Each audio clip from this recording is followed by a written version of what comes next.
your love is rated X, that means you're extraordinary.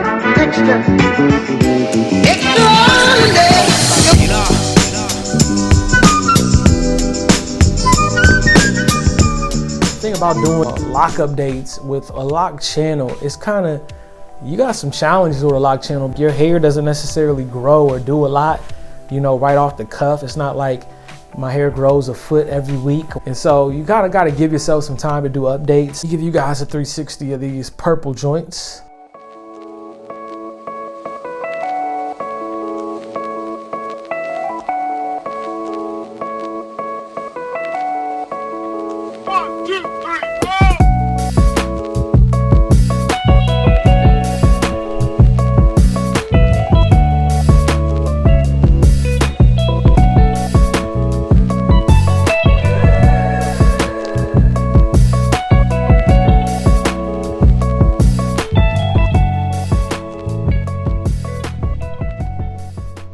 What is going on, everybody? My name is Dana. Welcome to LSNL. So today I have a couple different things to talk about, but we're going to be doing 10 gun hacks. I'm going to break this up into parts. So today will be part 1. We'll do part 2 on another one. The elephant in the room, I guess, which is the coloring and dyeing of locks. I did color mine deep purple, like an eggplant purple. And so we'll be talking a little bit about that. I'm going to be showing off one of my newest and latest pistols, my Girsan MC21. Talk about it a little bit. It has been safety checked, just so you know. So in the lock community, there are various opinions about coloring your locks. There's some strong opinions on men coloring their locks. But let me say this for myself. I'm not here to disagree with anybody's way or here to persuade anybody either. Bear in mind, this is my second set of locks. My first set of locks were colored. I actually had one of the more popular colors, the almond brown, like burnt orangish. Not quite blonde, but like burnt orange tips. I did that for my first set. And so this being my second set, I wanted to do something that was different. I didn't want blonde because I just felt like blonde and brown tips are like very common. And so I went with a very deep, like amethyst purple, a little bit deeper than my couch over here. I'm gonna do a video showing that today. I will do more in depth, show you guys the process, how it went. My wife took some great footage. I went to her little laboratory and had her, she cooked me up this custom color and got me done, but I didn't get it retwisted or nothing. So she doesn't want me to post the footage until she like completely does everything like A to Z. So I will be getting that footage up here in the next couple weeks. Let me talk a little bit about this Girsan MC21. So this is the Girsan MC21, checking out the internals. That machine work is like beautiful. They did an excellent job. If I'm not mistaken, they got the patent. This is a Turkish company, and I think they bought out the patent for the Beretta. And so this is modeled closely after the Beretta 92. A lot of the 92 parts actually go and fit on this gun, which is cool if I'm looking for some aftermarket flair to put to it. But honestly, I felt like just straight out the case, this thing was just phenomenally built. The machine work, the front serrations, rear serrations, what is that called? A chamber, like a chamber sensor thingy. Lets you know if you got a bullet in the chamber. I can't think of what it's called right now. Got a ported slide up here, the ports on both sides and on the top. I mean, it's just, honestly, it was just a beautiful gun. That's the only reason I got it. I'm gonna be real with you. Like, the eye test got me. I went there looking for a, what did I plan to get? I went there looking for a Taurus, I think, a Taurus GC3, or a Ruger, American 9 Ruger. And I ended up leaving with this, right, of all things. The aesthetic of it was really good. So once I got it to the range and I actually got to shoot it, it is dual action. So if the gun was cocked, I put the safety down, it decocks the gun safely. Comes with what? A 15 round and a 17 round mag.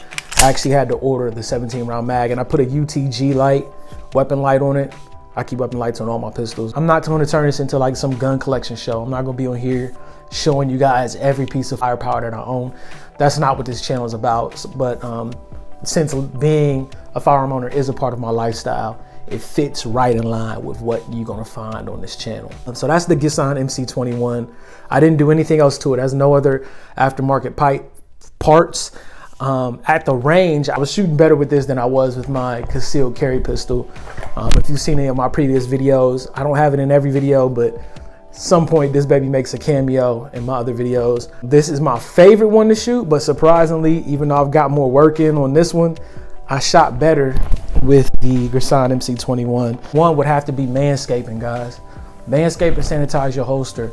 If you're like me and you carry the appendix position, then what can happen is, especially if you don't wear a t-shirt, this holster can cause irritation to that area right here below your belly button. And when you're going in and out of the holster, if you don't cut your little happy trail and, you know, kind of manicure that hair that grows right there, especially for my fellas, that can become an issue of irritation for you too. And then because, like, you know, you sweat and just your body, the dead skin cells, like just natural processes of your body happen. You don't want that stuff to cause irritation either. So make sure you just wiping down your holster, you know, once a month, twice a month, and that you are definitely taking care to, like, you know, shave yourself up, man. Keep yourself nice and smooth. Dry fire trigger trick.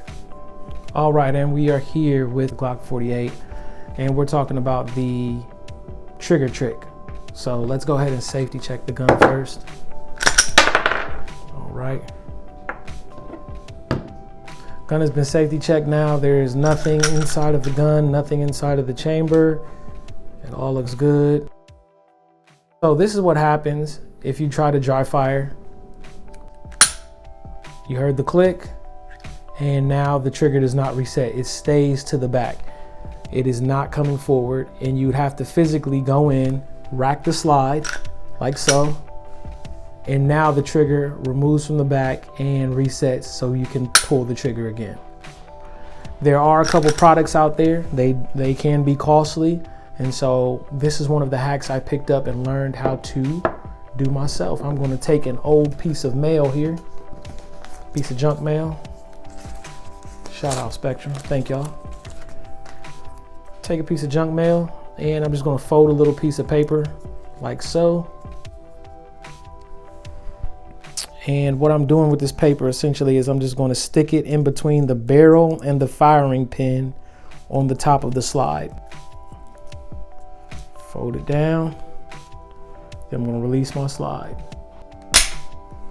Now, that piece of paper is stuck in there between the firing pin and the chamber.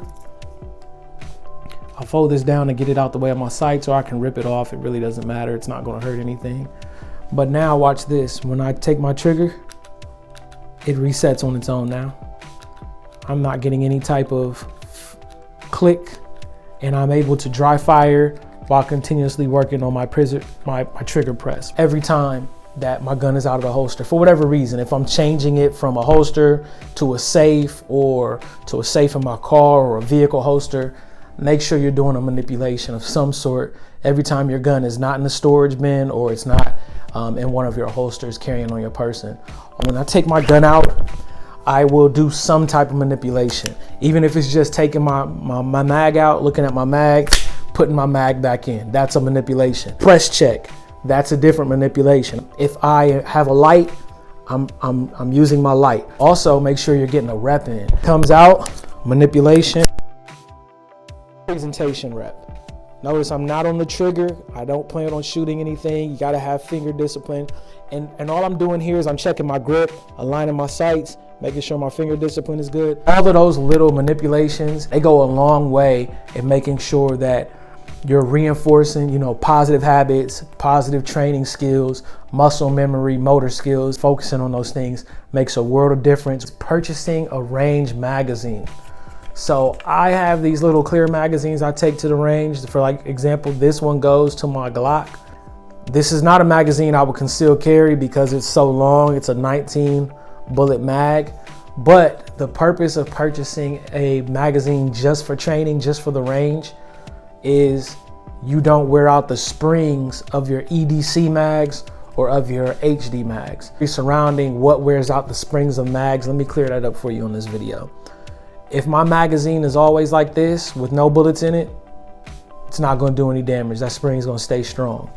If my magazine is full, such as this one, I keep bullets full in it, that's not going to damage or wear out my spring. What starts to wear the springs out is as they function and cycle through the bullets. So if I just start shooting and shoot all the bullets out of this, and then I refill it and push that spring down, that starts to wear out the tension. That motion right there, that back and forth, that's what creates weakness in your springs, and eventually you have to replace them as a result.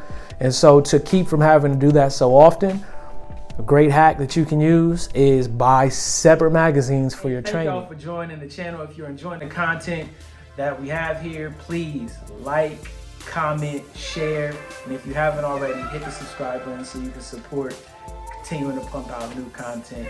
I appreciate y'all showing love to LSNL. My name is Dana, and I'll see y'all in the next video.